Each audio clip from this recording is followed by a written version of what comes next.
Welcome to Partner Connection. I am DeBrew. I'm the pastor of Beulah Baptist Church and will serve as the host of this video series. Partner Connection is a platform where we can connect with our many ministry partners around the world and here at home so that they can share ministry updates, personal stories, and prayer requests. Thank you for watching and thank you for your faithfulness in partnering with God's people to grow His kingdom. I hope you enjoy this episode of Partner Connection.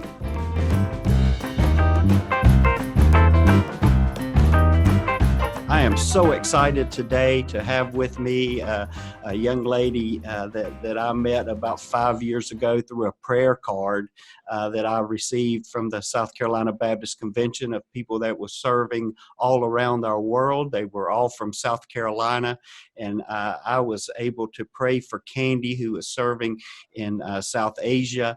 I prayed for her and her family and the work that she was doing, the ministry that she had there among those people. And it has been such a blessing over those years to begin a relationship through email, where she and I were able to make a relationship, and I was able to extend that into the Beulah family. And we have for these years been able to welcome her into our congregation on a couple of occasions in a worship service. We have also had an opportunity and a privilege to send a team on ground there to work alongside of her and to encourage pastors there in South Asia. And it is a blessing and it is a privilege for me to welcome you, Candie, to our time with the Partner Connection. So welcome. Thank you. I'm glad to be here on Zoom. Well, yes, this has become our new normal. We are doing a lot of things on Zoom these days, and I am glad that you're here. So tell us what's going on with you. Well, I came back to the States, so I'm in Greenville, South Carolina, and I got back, I left my place of service the day after Easter because of COVID, and arrived back in South Carolina, quarantined for 14 days, and then I'm here staying with my mom kind of indefinitely until the situation in South Asia kind of settles down. Yeah. So what is it like there in South Asia? Have you had any contact there? Yeah, I try to wake up and first thing in the morning call someone in South Asia to kind of check in. So, when it's early morning for us, it's evening for them. And so that's just been a good time to connect with people. And so far, I've only known one person personally over there to have the virus, and they've recovered now. But the main concern at the beginning of the whole pandemic, when everything shut down there, was that people weren't able to have enough food to eat because they weren't working. So they live hand to mouth. So that was a big struggle. And things started reopening on June 1st. But since then, just like it has in America, when things started reopening, the virus started spreading more. So I don't think it's necessarily, the virus is not necessarily worse there than it is here, but their ability to handle the virus is not very, they just don't have that many resources. Yeah. They don't have enough doctors or hospitals. And so that's just kind of one of the reasons why my team and I decided to come home and wait this thing out here. Well, we're glad you're home, and it's always good to connect to you, and I know that you're glad to be there with your mom. For those in our congregation that may not know you, we do pray for you often, and actually you are in our newsletter every month as our prayer partner, and we appreciate the updates that you send us, but there may be some who will watch this that don't know who you are. Can you just kind of tell us a little bit about your background and who you are, what you're doing? Sure. Yeah. So, I grew up in the Greenville area and graduated from North Greenville College and did one semester at Southern Seminary in Louisville, Kentucky. Yeah. And then I've been with the International Mission Board for about 7.5 years in South Asia. So I've had 2 statesides since my time overseas, and then this is kind of an unexpected stateside. Yeah, for sure, unexpected. But so you're just a good old upstate girl. I That am. Yep. yeah, it was interesting when you and I met that we had some similar friends, and so Yeah. that was kind of neat to get connected to your home church and know that I had some friends in that church as well. So tell us, what did your typical day look like pre-COVID-19? What was it like to be a missionary where you are, and did your typical day or week look like? Okay. Yeah, so a lot of what we do in South Asia is, building relationships with people and trying to share through those relationships. So some of the things I do to build those relationships, I do a cooking class for ladies. And so I actually have an NGO visa, which is like a nonprofit charity type organization that the IMB has in South Asia. And so one of the things we do is we teach ladies how to cook Western food so that they can hopefully get a job working in a Western home, because most people in South Asia need house helpers. So I teach ladies how to cook, and then along with that, we do a Bible study. And so that's at my house. And then I also do some pretty just casual university ministry. I just go and spend time on campus.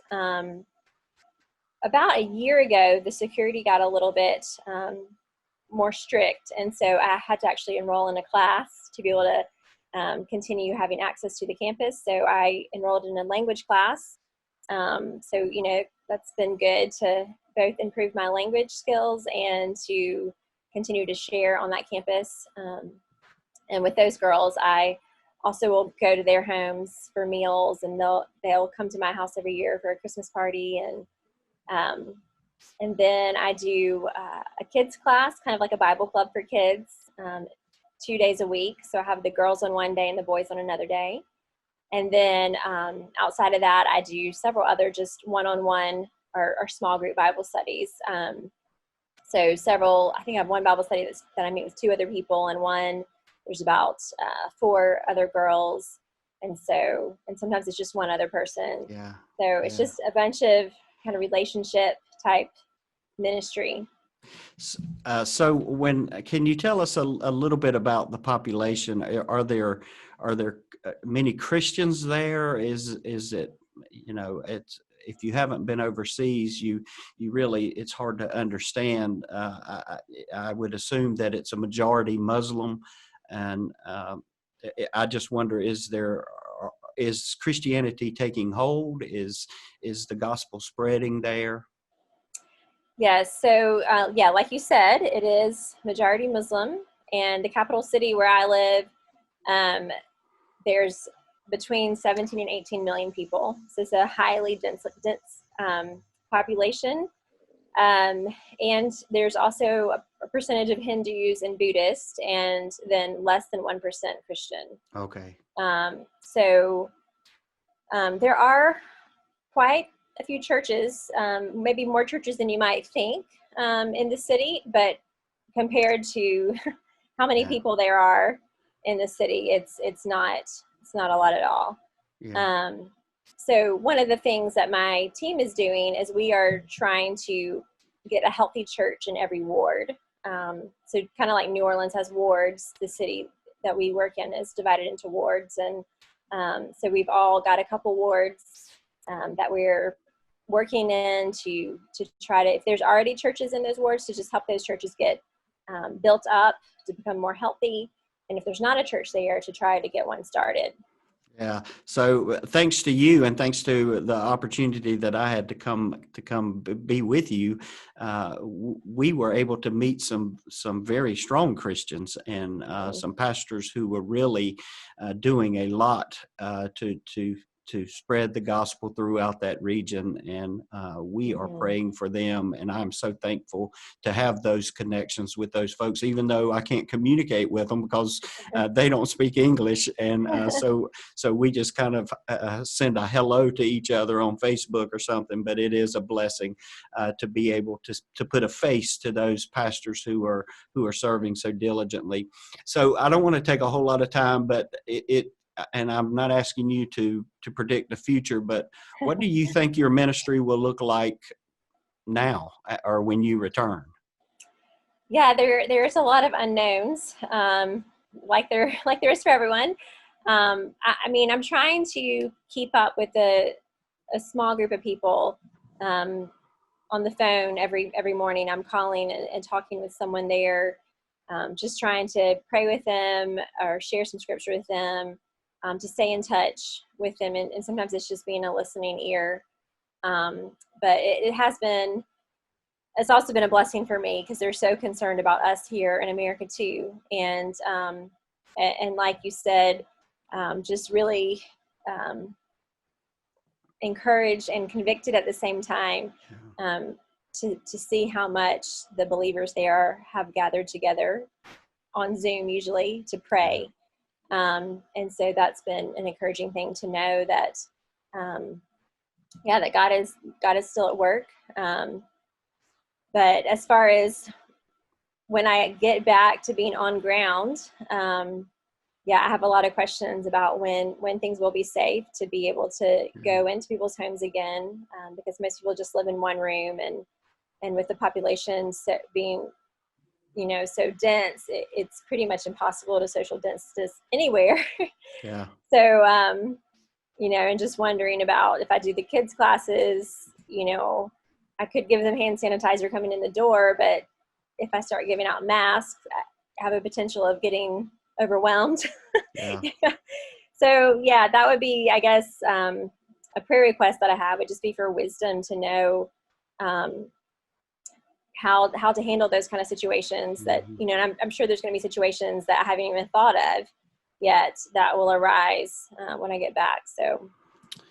We're kind of in that same boat. We've had to kind of reinvent ministry. We're having to do things that we've never done. Our doors were closed for 12 weeks, and we did open back up 1st of June, so we have been open now 6 weeks, but a lot of our congregation has not regathered yet, and so we are, just like you're saying, we're doing that here in Columbia, and we're trying to figure out what our future looks like and how ministry will look in the days ahead. So I appreciate partnerships like you, that we can pray for each other, even when we're so far apart in our normal times.